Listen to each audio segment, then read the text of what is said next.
of one God who is majesty, mercy, and mystery. Please be seated.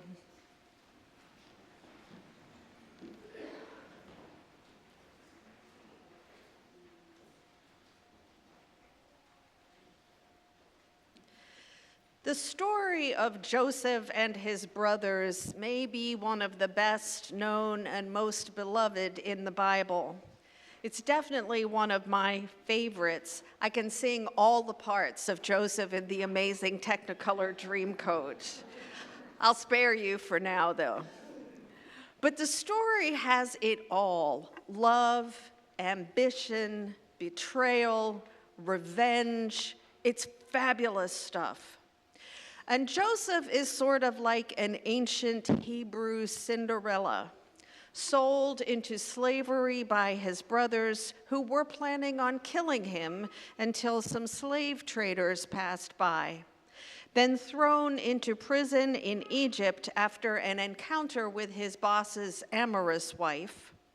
Due to his uncanny ability to read dreams, Joseph ends up second in command of all of Egypt, in total control of Egypt's grain stores in a time of regional desperate famine.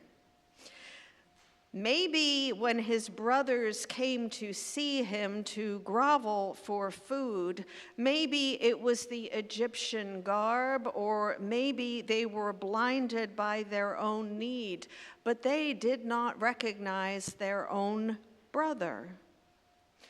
And while Joseph did extract just a little revenge, he really was quite restrained in his choice of responses. So as the curtain falls on the book of Genesis, which you may remember opened with a rather messy fall and exile, a happy family reunion filled with joy and forgiveness is underway.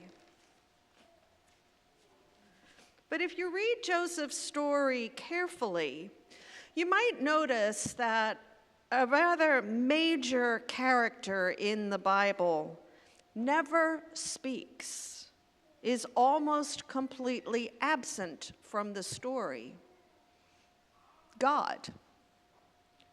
Up until this point in Genesis, God has been quite busy, popping up all over the place, wandering with Adam and Eve in the garden, showing up to talk with Abram, chatting with Moses on top of a mountain, wrestling with Joseph's dad, Jacob. But Joseph, he does not get any such encounter. All Joseph has in order to know what God is up to are his dreams and his life. It was through his life, the people he met, the good experiences, the painful and hurtful experiences, even through experiences that seemed to him to be directly counter to God's will. It was through these experiences that he sensed and knew God's presence. He would look back at times that had stumped him in the moment and see God's fingerprints all over the place, especially the day when his brothers showed up again. And despite the fact that Joseph had made clear to them his forgiveness, they were still a little afraid of Joseph. Perhaps their guilt over their mistreatment of him, the fact that they knew they had abused their brother and broken their father's heart, perhaps that made them unable to imagine anything but revenge in his heart. And the fact that he had saved their lives just confused them even more. If he had ignored them, cursed them, had them arrested and thrown into a pit or a prison, that they would have understood. Retaliation for the misery they had inflicted on him. But what they could not fathom was that Joseph did not seem to see things that way at all. He seemed not to see himself as a victim, but rather as someone who had been walking God's path all his life. True, the path went through a pit, then a prison, but it had brought him to where he stood in that moment, talking with his brothers, reassuring them that it was all okay because God had been the path all along.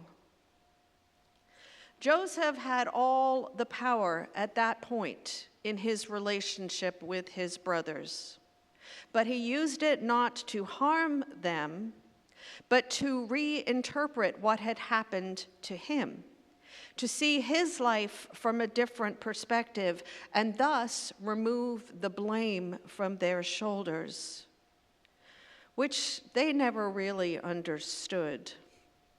Perhaps when you're guilty as sin, stuck in your own wrongdoing, you just can't imagine anyone else acting any way but the same. So later in the story than the part we just read, the brothers told Joseph that their father, on his deathbed, had asked Joseph to forgive them, which may or may not have been true. And it was a big ask. Joseph had suffered immensely, had wept his way through much of his story, but the way he saw it, nothing that happened to him was irredeemable. The meaning of all that had happened to him was what God and Joseph made of it. You meant evil against me, but God meant it for good, Joseph said to his brothers, which was the God's honest truth.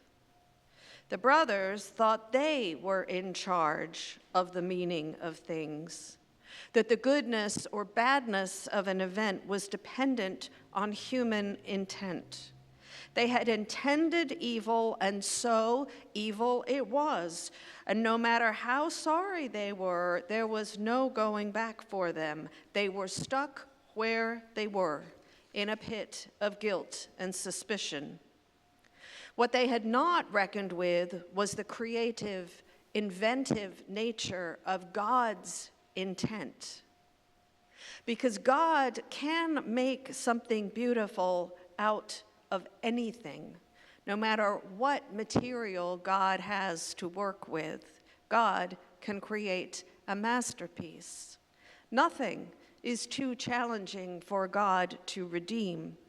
You meant it for evil, but God meant it for good, which applies not just to Joseph's story, but pretty much all of human history. Walter Brueggemann, the great Hebrew scripture scholar, writes that there are two dimensions to the story of Joseph and his brothers: real human jeopardy, real betrayal, real grief. And there is real divine faithfulness, real rescue, real blessing, real healing, real food. Each depends on the other, Brueggemann says. Elevate one at the expense of the other, and you blow the whole equation, because neither is truth by itself. Left to our own devices, we humans are a pretty sorry lot. We do terrible things to each other and to ourselves.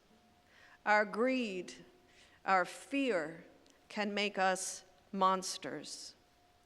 Nation is at war against nation, and those that are not at war with others tend to be at war within themselves. We are a mess. And it is way too easy to take a look at that mess and jump quickly to pious platitudes about God providing or finding a way, or jump to certainties about God's plan. Many a well-meaning person has patted me on the arm and said something to the effect of, well, God doesn't give you more than you can bear. or this is all just part of God's plan, what some call divine providence, which may or may not be true. But in that moment, it feels like a dismissal, doesn't it? To quickly move to the explanation that whatever happens is God's plan cheapens and demeans human suffering, and it absolves us of acting for God, for the good. Pain and doubt become simply failures of faith, and everything except the coming victory of God is an illusion, which strikes me ultimately as a denial of God, the God who lives in our midst, giving us freedom and then crossing the divine fingers while we make choices. Sometimes God does a fist pump when we choose, and sometimes, more often, it's a face palm. But whatever we choose, God does not pack up shop and leave. God is with us, and God is working in us and through us, which is really, I think, what divine providence is all about. Not God overriding our freedom, but more like God doing a dance with us, a dance between our freedom and God's freedom, God's will and ours. It is not, apparently, God's job to stop bad things, evil things from happening. They do. People hurt and abuse each other and this web of creation, and God stays present in all of this, all of our mess, and keeps right on being God, creating whole worlds out of chaos, breathing life into piles of dust, taking the wreckage of our lives and making something beautiful out of them in spite of us, because that is who God is. Sometimes we can see it all so clearly, and sometimes even bifocals don't help. Sometimes the voice seems to burst out of the clouds, and sometimes from a friend, a loved one, a stranger.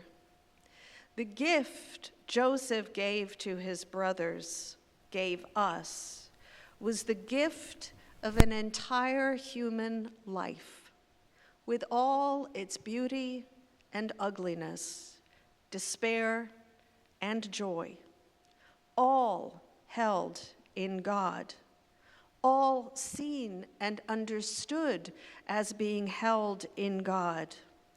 When Joseph needed to sense God's presence, he did not look for burning bushes or fiery clouds.